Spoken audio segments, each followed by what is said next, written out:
Hey Doug, how you been, man? I've been good. I missed you. Well, I appreciate that. You do? You really Yeah, do? yeah, You've been yeah, away for a while.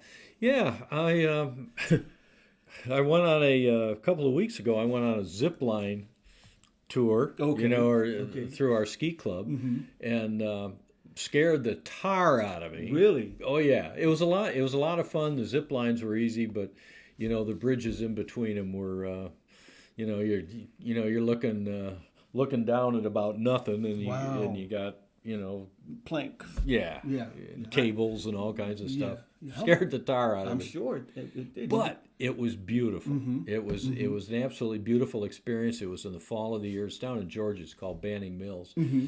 and they have it's the largest zip line tour around Guinness World Record. Really? Yeah, Wow. yeah, Wow. for number of lines and height and length and all Wow. that. Okay. I mean, So these are record holders. You went to a record holder oh holding yeah, place. yeah, Wow. it was big time. But Wow. they also have a lot of other stuff, Mm-hmm. kayaking, horseback riding, Mm-hmm. Mm-hmm. walking in the woods, Mm-hmm. and it was just beautiful down Mm-hmm. there. Mm-hmm.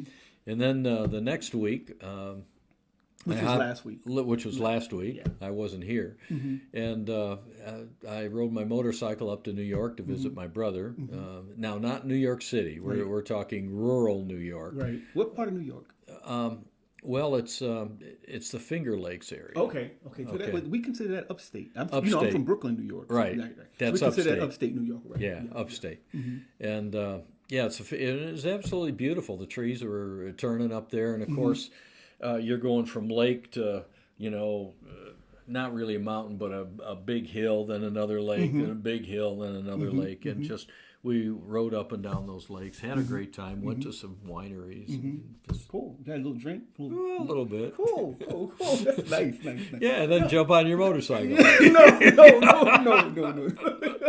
Well, I know you didn't do that. No, of course I didn't do that. Yeah, but we did. We definitely missed you. And last week we had Mona Petro, and we Oh, had her great. husband join us. Oh, and, great. they filled in for you. Actually, they said they filled in for. They were filling in for. I was filling in for you, and they were filling in for me. Okay. And we actually did the podcast in my backyard. Oh, really? Yeah, they came out to my house and we did it back. And actually, it was a last minute kind of thing. I called them Yeah. up and said, "Hey, can you come?" And they were like, "We'll come right now." And I'm like, "No, I don't need you to come now. Maybe thinking in a couple of days." They're like, "If you want us to do this, we have to do it now." Okay. And so it was definitely off. It wasn't planned, Right. but it turned out really well. Well, that's good. Yeah, That's we good. talked about some things around recovery, abstinence as far as recovery. Yeah. And also talked about marriage, dealing in a marriage and dealing with a family spiritually. Sure.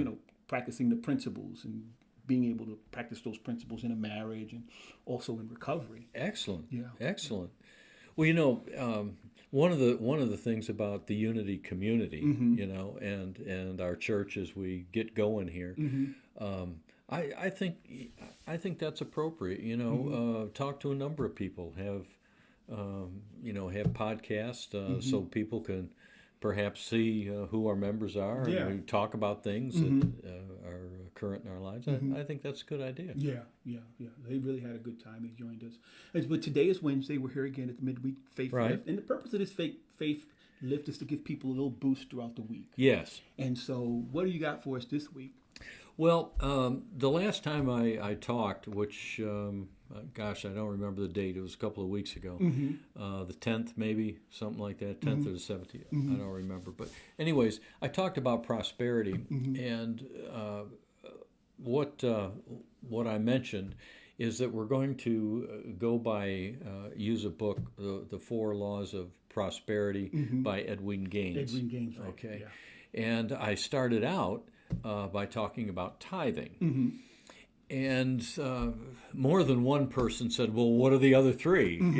That sort of thing. So I'd like to just give a little bit more information that I didn't put in that talk.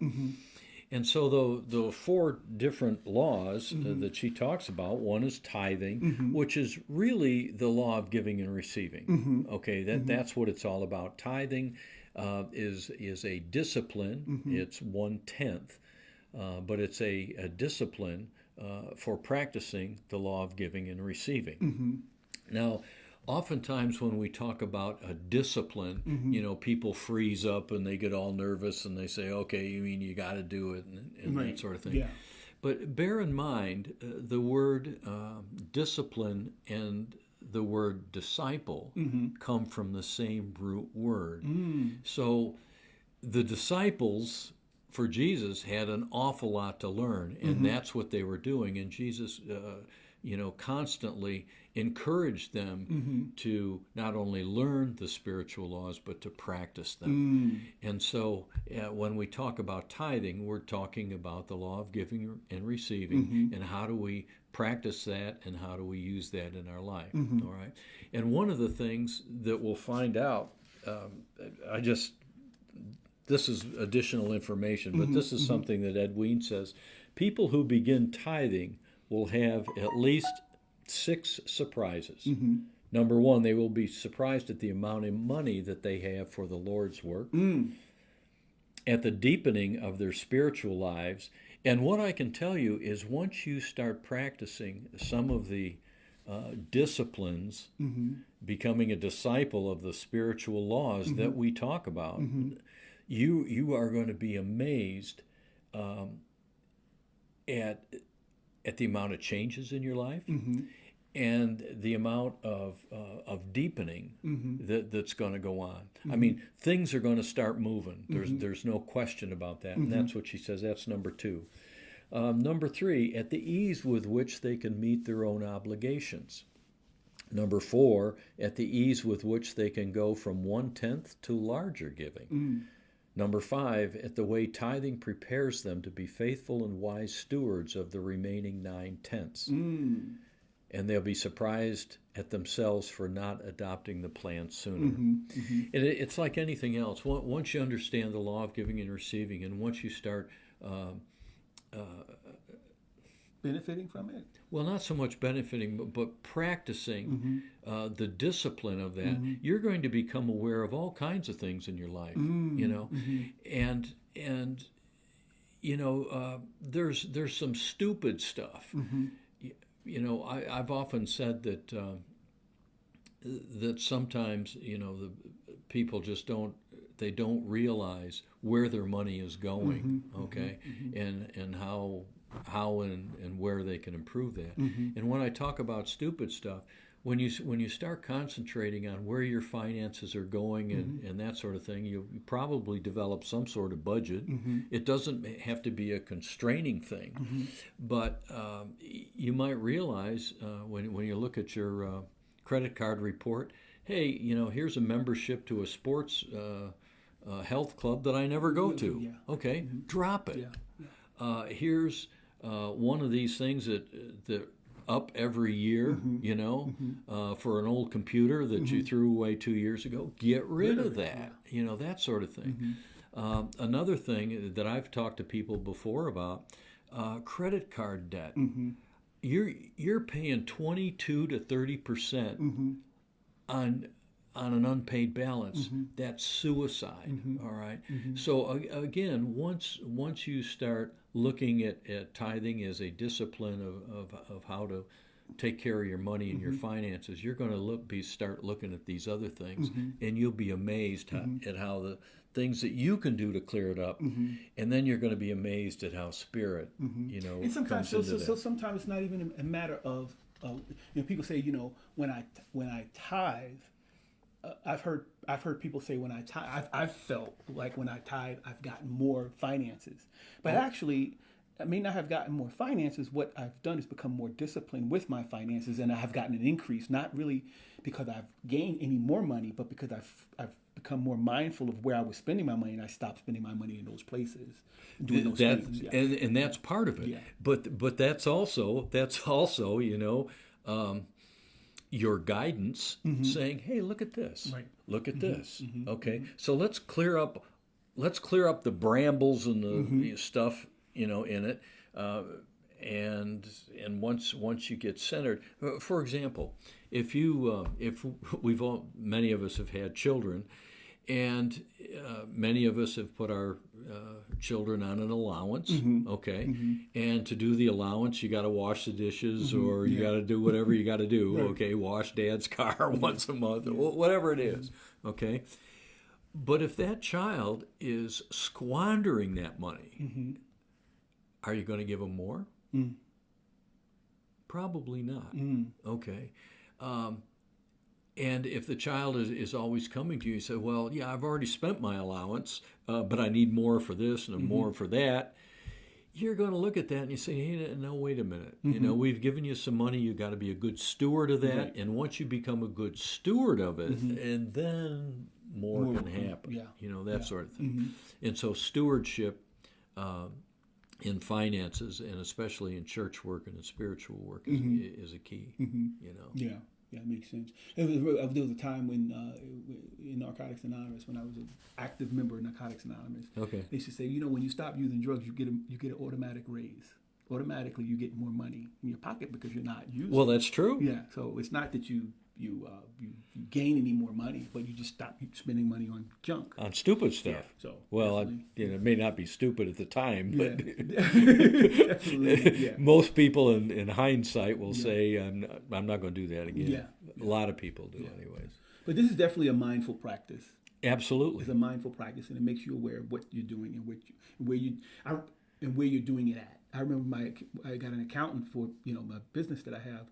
And I remember her sending me, I would send her my banking statement, and she would call me and say, "Hey, what is this? Where's this? What is this place?" And I'm like, "Okay." She wants me to explain because when the bank statements, it doesn't detail exactly what that is, and so That's she true. needs to categorize it. And so she just by asking me those questions, it made me start to think, "What am I doing with my money I'm spending?" And when she started categorizing all of the bills, it was like, my God, I'm spending a lot of money over here. I should be spending that money over here. So the next year, once that was done, I said, you know what? I'm not going to do that anymore. I'm Okay. gonna stop. So definitely makes you more mindful, makes you a steward of your money. And not only that, what you're doing is you're taking control of your life. You're starting by taking control of your finances. And the idea is, this is who I am. This is what I want to support. This is the direction that I want to go, instead of all this other stuff. And obviously, if let's say you own your own business and you need to hire somebody, you don't want to hire somebody who doesn't have any control over his life and just a will-o'-the-wisp sort of thing. You want to hire somebody who's got some education, who's got some drive, who is self-aware of what they want to do, that sort of thing. That's the kind of person. Yeah. And that is the first step, taking control of your finances and taking control of yourself. Wow. That's the first step on the spiritual path. And the interesting thing, and we'll get into the other. Real quick, Okay. I'm going to interrupt. I think sometimes, when you start to take control of your finances, and you mentioned earlier about, when you start to take control of these things, it kind of makes everything else, you become more aware of a lot of other things. Exactly. And so one of the things that I've become more aware of since I've been tithing is how some people in my life are unmanageable with money now. I've become a lot more aware of that. Okay. And so when they call to borrow, Right. I'm not as easy. I don't want to give anymore. That's right. Because I understand that it's a constant borrowing. And so there's something going on that's like what you identified. It made me mindful that, okay, there's something going on here. That where's my money going? And so when a person calls me, particular people call me and ask me about money now, I'm like, I want to kind of talk to them about that. Like, you keep borrowing, so it's this. Where is it going? Right. So definitely it's shifting my life because people are having to answer now. They're not as easy to just. So you're making them accountable too. Right. Yeah. Yeah. I'm accountable.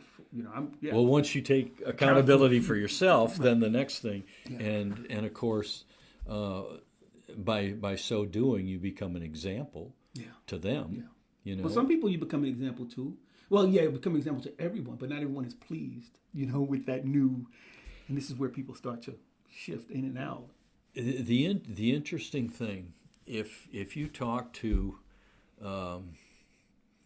criminals, okay, people who want to take advantage of somebody else, okay, and you talk to them and you say, okay, you're walking down the street and you, how do you spot, how do you choose the person that you're going to come up to? Vic. We call it a Vic in the hood. That's exactly what I'm talking about. How do you spot a Vic? And they say, we can tell who's an easy mark, okay? And that easy mark is one who doesn't have control over their finances, over who they are, over what they want to create. You know, there's nothing wrong with looking somebody in the eye and saying, "No, I'm not a Vic anymore. no, I'm not going to do that." Okay. I had an interesting experience many years ago when my daughter was in high school. I would lay my wallet on the dresser at night, and you know, it always had some money in it, a couple $100, 20s and things. And I knew, and I kept the bills in order. You know, the big ones are over here and the little ones are close. You know, I kept them in order. I do that too. Yeah, but that's part of it. Yeah. Okay. Yeah. And I knew. I do carry cash. We don't carry as much cash as we Well, that's true. And I knew how much was in there. And every so often, you know, I'd go out to lunch and I'd look through. Wait a minute, I'm missing a little bit here. All right.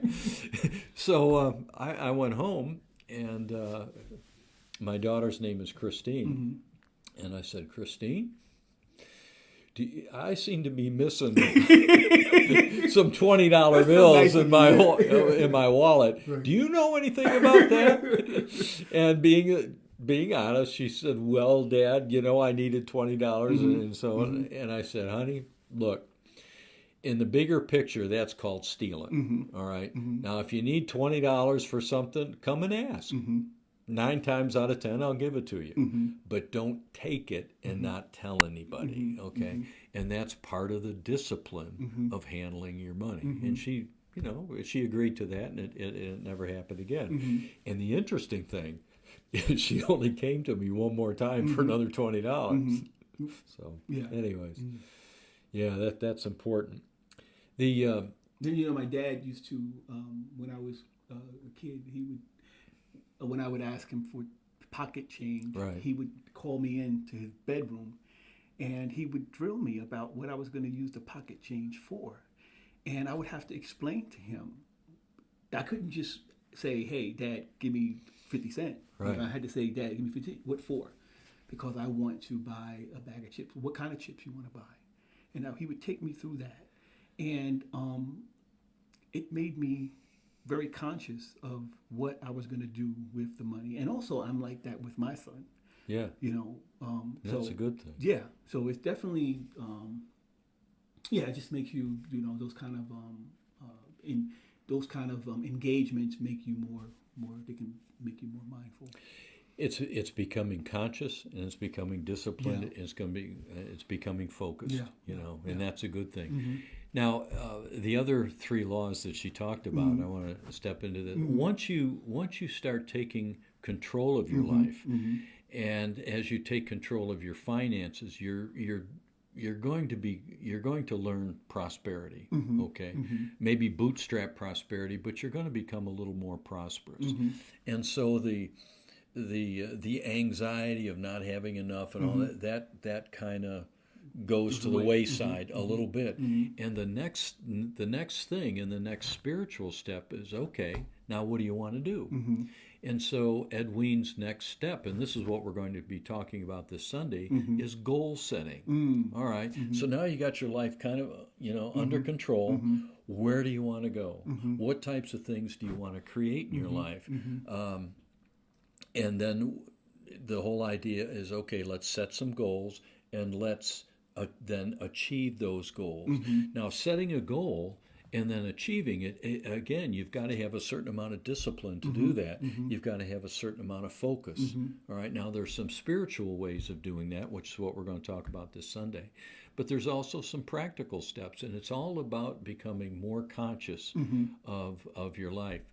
One of the things that she said here, her number 2 step, people who begin tithing will have at least 6 surprises. And the second one was at the deepening of their spiritual lives. And I can assure you, once we start setting goals and becoming focused on what we want to do and where we want to go and who we want to be, you'll be amazed at what comes up, the transformation that goes on internally, and also in your spiritual life. I mean, it's incredible.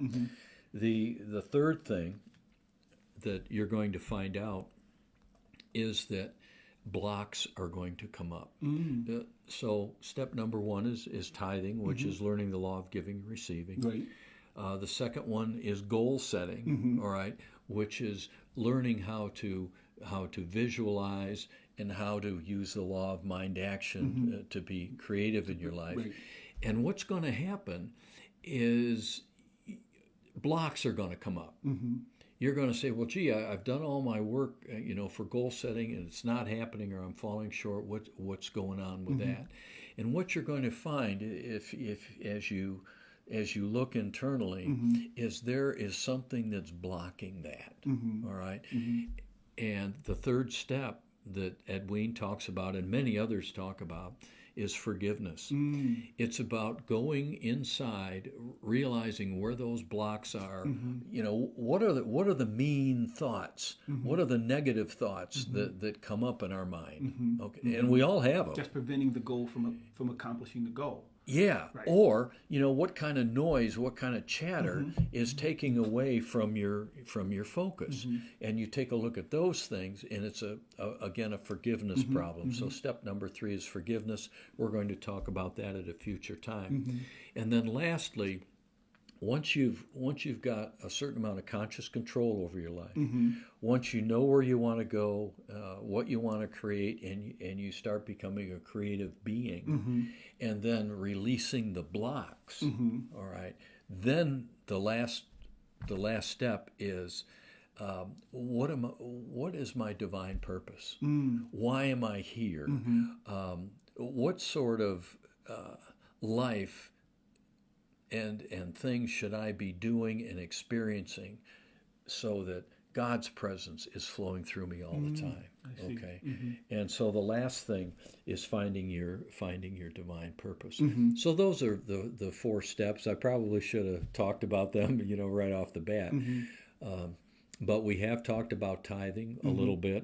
This coming Sunday, we're going to be talking about goal setting. And then on future dates, it'll be forgiveness and it'll be finding your divine purpose. Those are the things.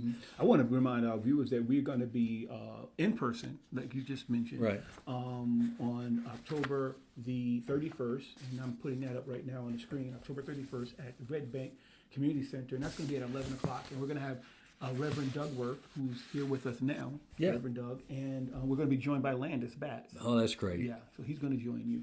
And so if you want to come down and you live in the Chattanooga area, you're welcome to come down to the Red Bank Community Center and meet Doug Worth and myself, Shannon and Brun, and hear Landis and get some information about prosperity. I'm excited to hear about this. Yeah, because I'm on my journey. Great. Yeah. Great. So.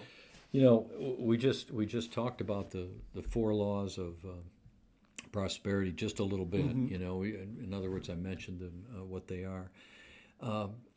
Unity was started by, and many of you know Charles and Myrtle Fillmore, but they were the ones. They didn't start out, with rich parents and there was no burning bush that said, this is what you'll do. All you got to do. They had to find these things for themselves. Wow. Okay. Wow. And what I'd like to do is just read a little bit of their story. And this is in a book, by the way.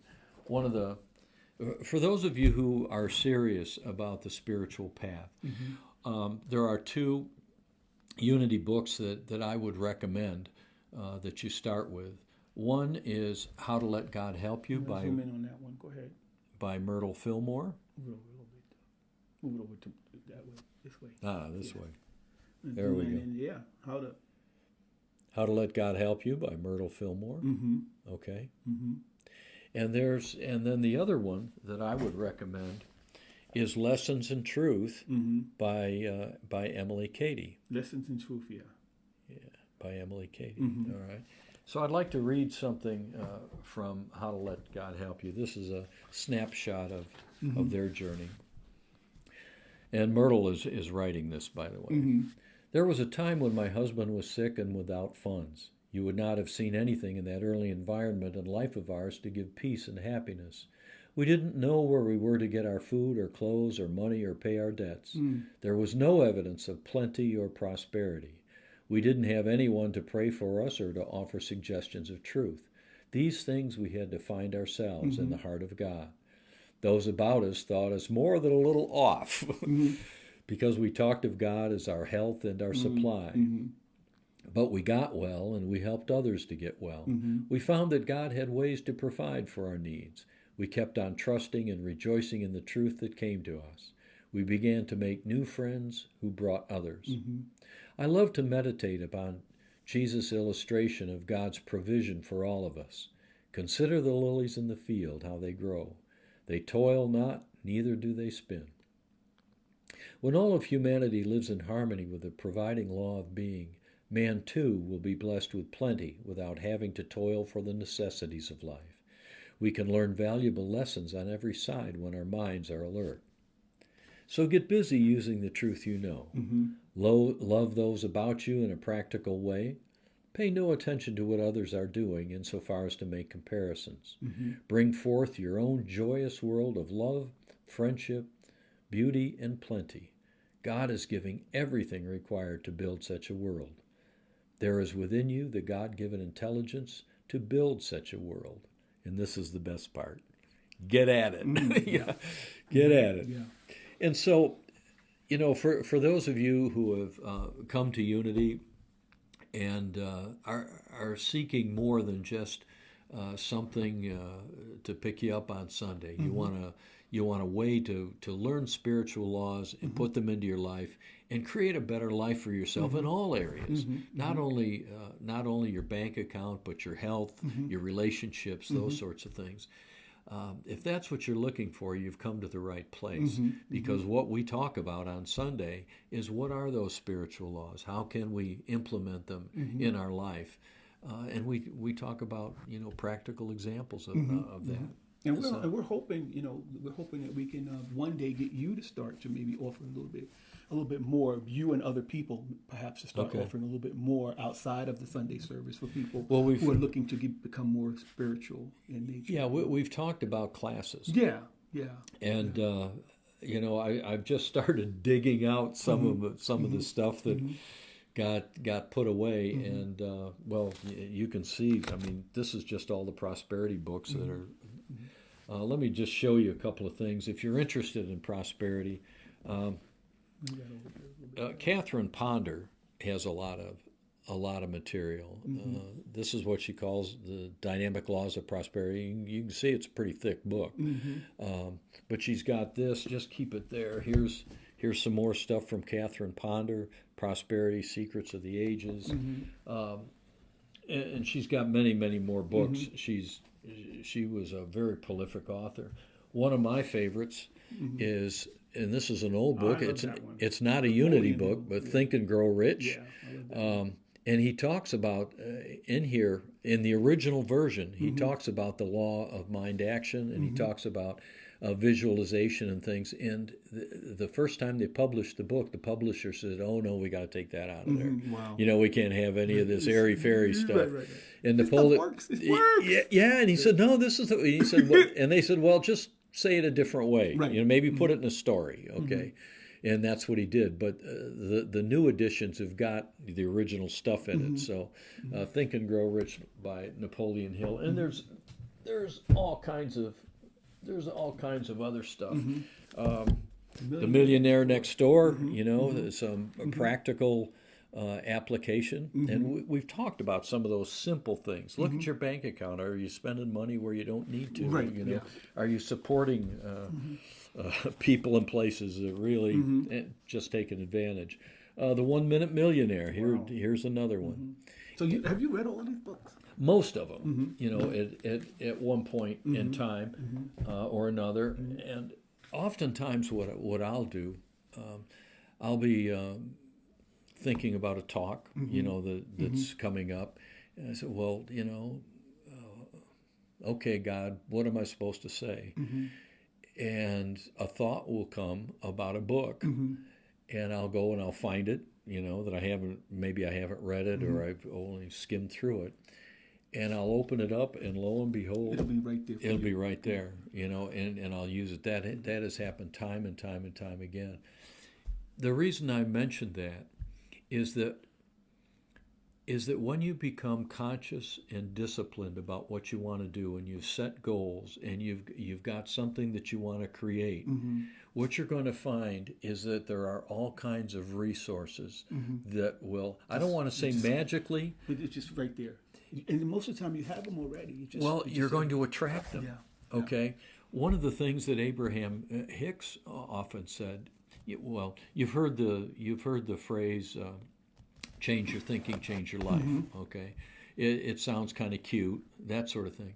But what Abraham Hicks has pointed out on more than one occasion is as you change your thought, as you change your vibration, as you change the image and the feelings behind it, it only takes 17 seconds for thoughts similar to that to start coming in. And within 30 seconds, certainly within a half an hour, you can have resources all over the place that align with where you want to go. Yeah. Exactly. And if you did that deliberately, oh my God. Yeah. Well, leading a deliberate conscious life is what we're talking about. Well, Doug, we've run out of time. I want to again. I appreciate you. Thank you. How you been? We got you. We have you working. You've got a lot of books out. You doing research. Yeah. Are you okay? You feeling okay about all I'm this? feeling good. We're excited. We're excited. Yeah. We're excited to have you here with us. And I've started tithing on those Sunday sermon checks that I get. That's wonderful. That's great. So. Yeah. I'm excited about it, and as you know, but I mean, get a little personal, all right. Quick, and you retired. Yeah, you retired, right? And what's going on? Like, what's happening here? Well, I retired from the business world, and then I had a number of things I wanted to do, and for whatever reason, those things were thwarted. Okay, I've had kind of a tough time. Health-wise, for a couple of years. Most of you know those stories, but I've started to get well, and I've started to ask myself, all right, what do you want to do? What's the right thing for you to do? And time again, what comes up is the spiritual journey that I've basically been on all my life. Yeah. And so, I see it coming up for you. Right. I see it. I see the books. I see the talks that we're doing, the podcasts. And I'm just wondering if that's what you're seeing as well. Or, yeah. So. Well, it's interesting. I had a talk with myself a while back, and it was kind of a meditation. And I basically, and this was when I was working down in Lake Charles. I basically said, okay, spirit, guides, angels, God. What's the next step? And bam, it just hit me like a ton of bricks, and that was Course in Miracles. Which, if you think this is complicated, Course in Miracles is deep. Holy mackerel! I have a few cards that I read from the Course in Miracles every day. Just a little basic, like playing cards, game cards. Right. And it's just on a card, and I just read it, and it's deep. You have to meditate on that stuff. Very. But when you meditate on it and you think about it, it makes sense. Yeah. So I started to do that, and it's about the fourth time I've started the Course in Miracles and then stopped. But then a lot of those physical problems showed up. So I'm just now kind of getting back into it. I'm feeling healthy. Feeling good Zip about lining, things. I'm sure. Driving to New York on a motorcycle. Well, yeah. I'm sure you're feeling healthy. Yeah, it's all fun. So now it's time for me to get back in the business of I think what's really important. Well, Unity of Chattanooga appreciate you. Well, that's good. And again, if you guys are interested in coming out, we're going to be at the Red Bank Community Center this Sunday, Reverend Doug Worth and Landis Batch, 11 a.m. We're going to talk about prosperity. Come out and join us. Joe, thank you so much for coming out. Okay. You have anything else you want to say before we go? Nope. Just have a good day. Have a good day, guys. We love you. See you. Bye. Bye-bye.